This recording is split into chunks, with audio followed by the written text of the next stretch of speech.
people in urban areas and also people in rural areas do have a lot in common. They're struggling against the same forces. They're struggling against the bosses. They are all disenfranchised. Whether you live in a blue state or a red state, you don't have the power that you should.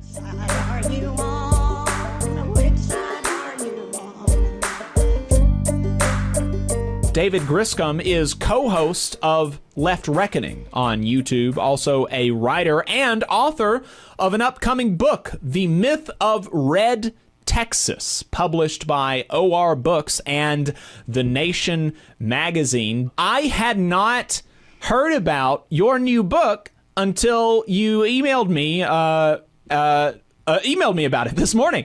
And so can you talk to me before we get into your recent article that was in Jacobin about populism and the rural-urban alliance there? Really interested in hearing your thoughts on that and some of laying out some of what the article talked about. But give me kind of the top line of your book. What's going on there? Yeah, I mean, the book is very related to the article we'll be talking about in a little bit.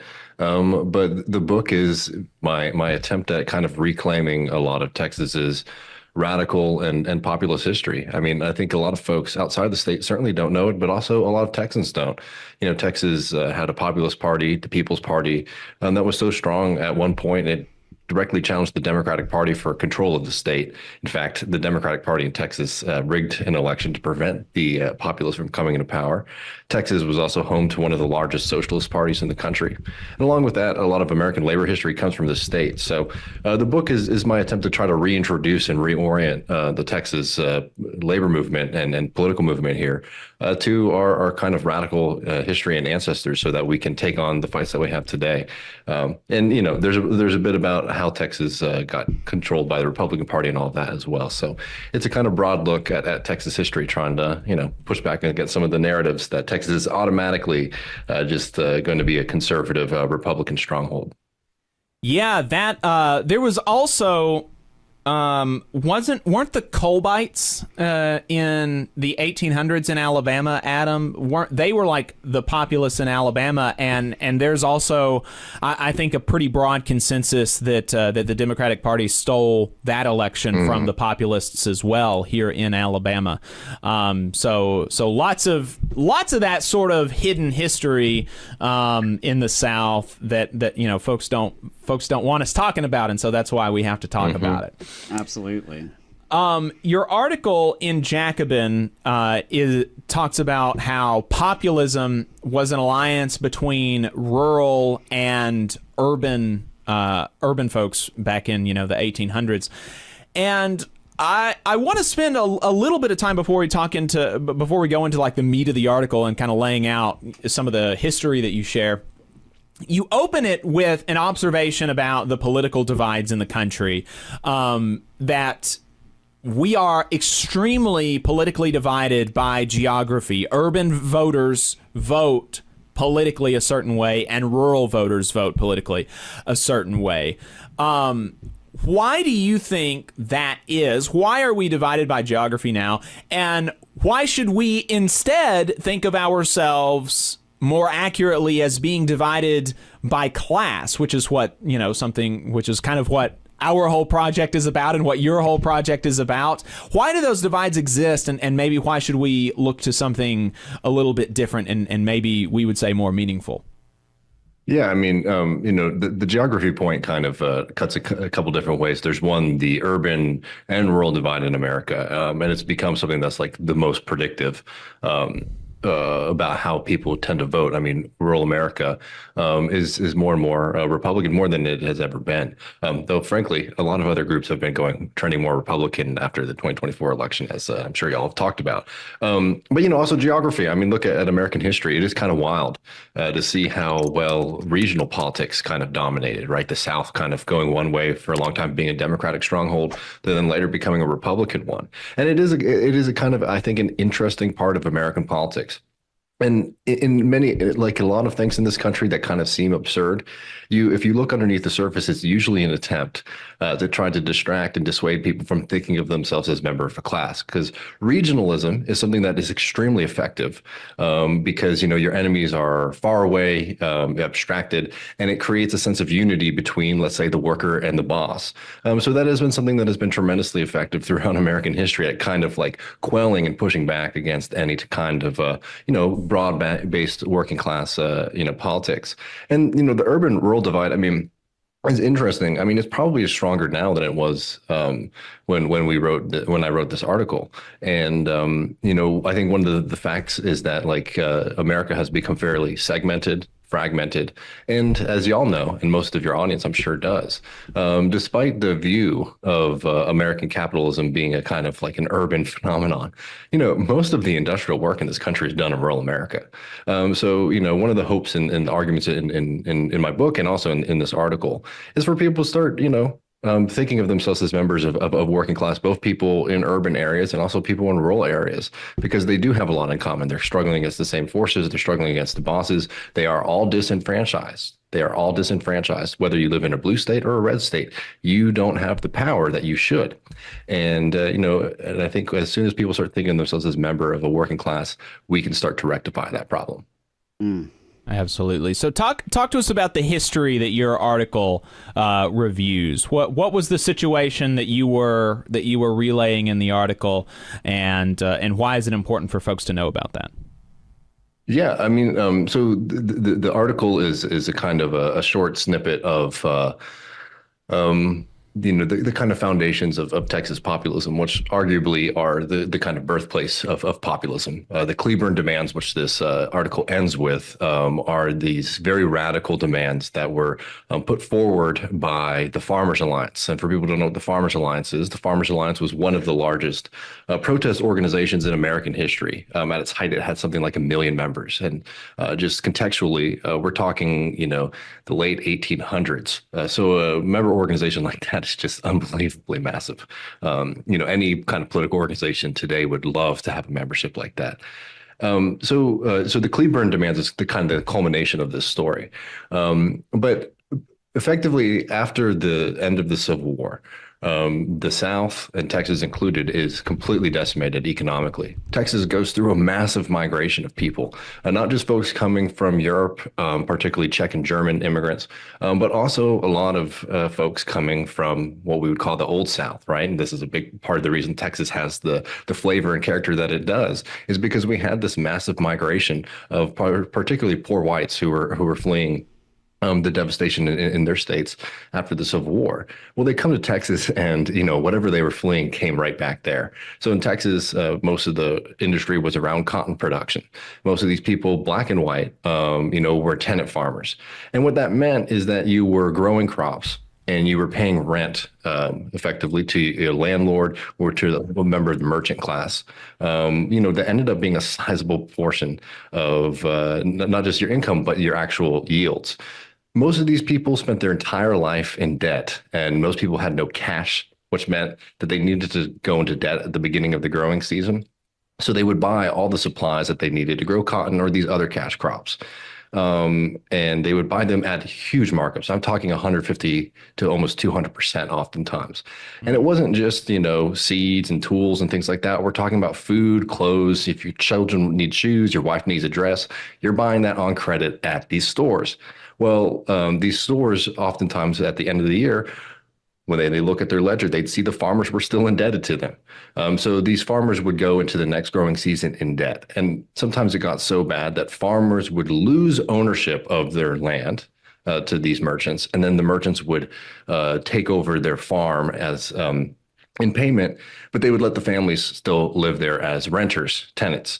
And they would take a portion of their proceeds as well, to pay off their future debts. So this was a system that like people couldn't get out of, and it was massive. It was all across the South, but it was particularly bad in Texas. So people got together and they founded the Farmers Alliance. which was not the only agrarian organization, but it was the one that met the most because it started organizing people around their economic concerns. And they started to realize, oh, wait, there's a problem with the credit system. There's a problem with the merchant system. There's a problem with who we're selling it to, the way that we're selling it to them. And there's many strategies we can get into about how they kind of took on that system. Well, that's how the Farmers Alliance is born. And, I can get into some of the other stuff, but that's the basic kind of like setup for this story here is that people are caught into this cycle of debt and they start organizing themselves into the Farmers Alliance. And I should also mention there was also a colored alliance as well that was very influential and just as radical. Hey, 5 seconds. Just wanted to say that this is only possible because of our donors. If you want to see more of this, then consider donating yourself at tvlr.fm/donate. The way that we get from this burgeoning Farmers Alliance, this really powerful Farmers Alliance to the Cleburne demands is that the Farmers Alliance decided to, or at least some members of the Farmers Alliance decided to act in solidarity with workers who had gone on strike and explicitly tried to connect their struggles as farmers to the struggles of people in more urban and industrial environments. Can you talk about why the people that were pushing for that, why they decided to do that, and what some of the pushback that they received from within the Farmers Alliance was, and how they overcame it? Yeah, it's very it's an interesting story. The one of the main characters, and he's not the only person, but I find him very compelling as a person and a historical figure, is this guy William Lamb, and he's a farmer and he's also a lecturer in the Farmers Alliance. And the lecturers were paid by the organization to go around town to town and recruit people to the organization, explain the ideas and strategies that the Farmers Alliance was proposing. But he realized pretty soon on, like a lot of the strategies the Farmers Alliance was putting forward were interesting. Cooperative stores, bulking, so pulling all your cotton together so that you could sell it. Anyway, not to get too deep in the weeds there, one of the things that they realized very quickly, though, is that the capitalist class is very organized against them.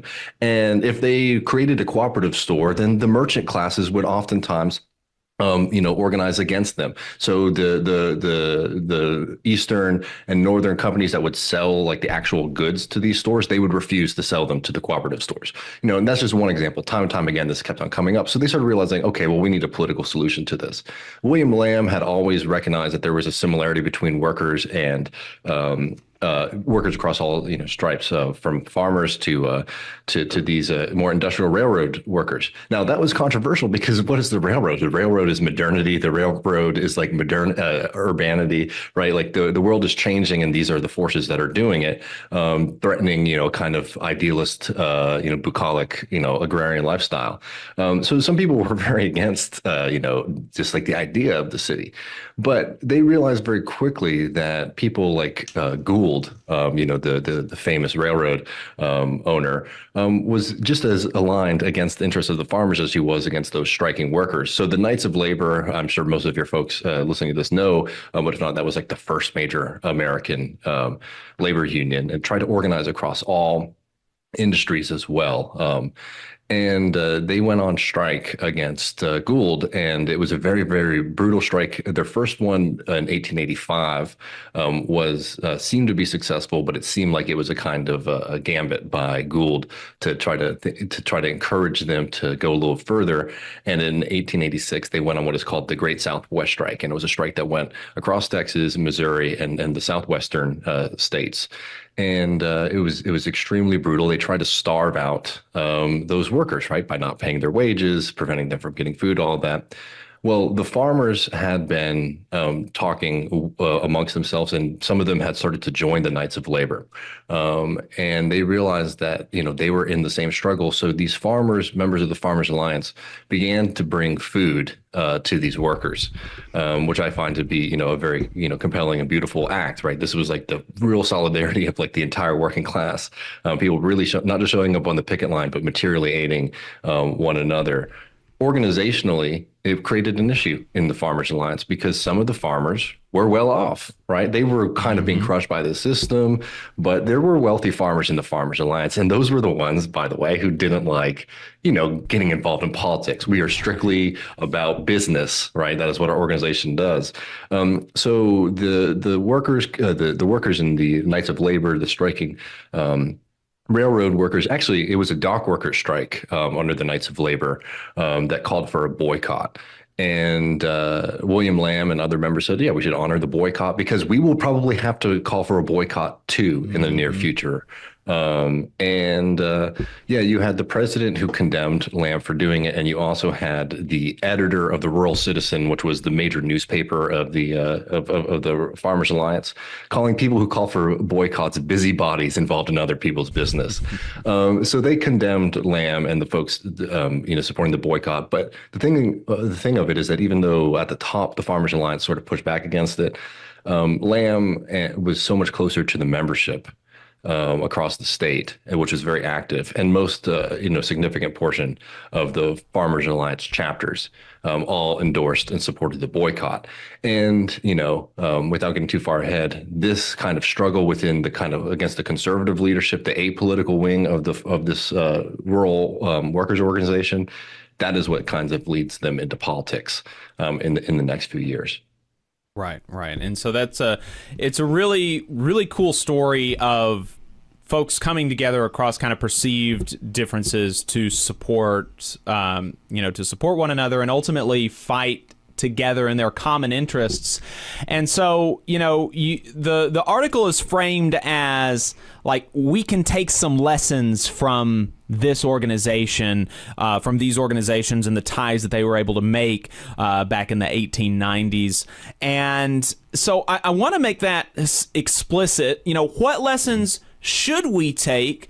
In particular, because, as I'm reading the piece and as I'm thinking about it today, back then, interestingly, there were, we talk a lot about material conditions, and, materially, a member of the working class is somebody who works for their wages and does not own the means of production. And so in that way, you can even say that somebody like a LeBron James is a member of the working class, even though additionally, materially, there are lots of things that separate him from somebody who works on, an automotive manufacturing line. But LeBron James also, he does primarily get his wealth from his wages, just like the rest of us. And so, that's a reason that LeBron James is part of a union, right? The NBA Players Association. But, in a way, rural and urban folks back then, there was like much more real material differences in the kind of place that they occupied in society. Like small farmers, some of them owned their lands. And one of the problems that farmers were facing back then is that some of them were being kind of kicked off their lands and turned into tenant farmers, where their situation much more resembles materially an industrial worker. But, a lot of them did still own their farms. And so that's a real kind of material difference in the kind of place that you occupy in society. And that is not the case now, right? Like almost nobody owns a farm anymore, right? Like that's just not how people in rural America make their money. People in rural America work for wages in exactly the same way that people in urban America work for wages. And yet, as we started, there are, despite the fact that materially and economically, rural and urban Americans have never been more similar. Rural Americans and urban Americans are now potentially more politically divided than we have ever been. There has maybe never been a starker political divide between rural and urban people than there are now.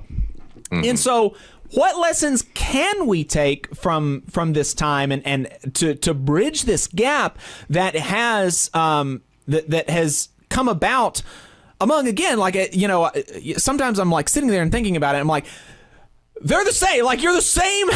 You're the same. People in the rural America and urban America are just the same. And yet, we perceive ourselves as so different. How do what kind of connections can we make to our history?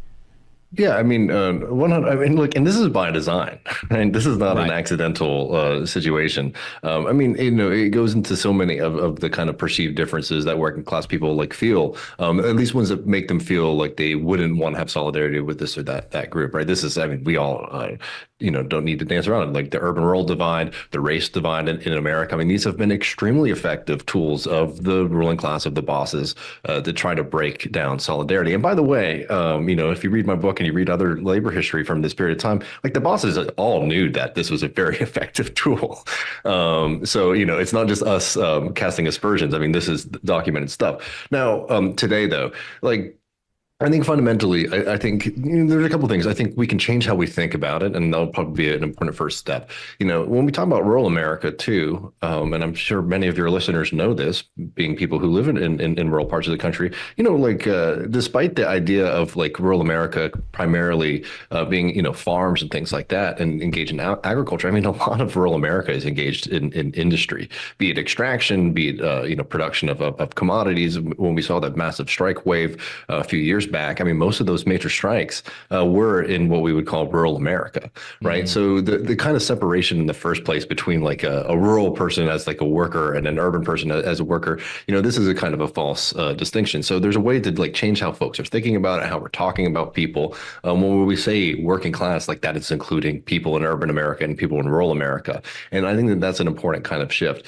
But frankly, friend, I think that, we can talk about how we should change the way that we think about subjects or how we should frame things. But the real difference between then and now is that you had a Farmers Alliance and you had a Knights of Labor organization. What we have to figure out ways to do is to get people to be engaged in political and economic organizations that represent them and their interests. And the way that you do that is by organizing around those common interests that you share immediately. And, I don't think that there is no populist movement if you don't first have the Farmers Alliance. Right. There is no populist movement if you don't have the Knights of Labor. And I think really, if we're serious about, asking me like, how do we kind of recreate these? We can change the way that we think about things. We can change the way that we engage with one another. I think that's an important first step. But we also need to figure out how to build those kind of large political organizations so that we have something that can actually represent those interests on the collective scale and win things for people. The point about being a member of the Farmers Alliance is like, it was great to have somebody standing up for you, but also was beneficial to be a member of the Farmers Alliance because you at least, were engaged in some strategies. And even when they failed, you felt like you were participating and doing something instead of just being, pushed around and beat up by the merchant class. I think that's really great. Yep. You got to build organizations, and that's really, that's why I've spent my time doing the union thing instead of doing the politics thing. So I really appreciate that advice. I definitely, again, recommend folks checking it out. Populism Was Born of a Rural-Urban Alliance, Jacobin magazine by David Griscom. You just saw a clip from the Valley Labor Report. We are live every Saturday morning from 9:30 a.m. till 12:30 p.m. And we pride ourselves on keeping all of our content free to everybody so that we can talk to as many working folks as possible. If you support the work that we're doing, you think that it's important, you think that it's good, then consider making a monthly contribution to the project, and you can do that on our website, tvlr.fm.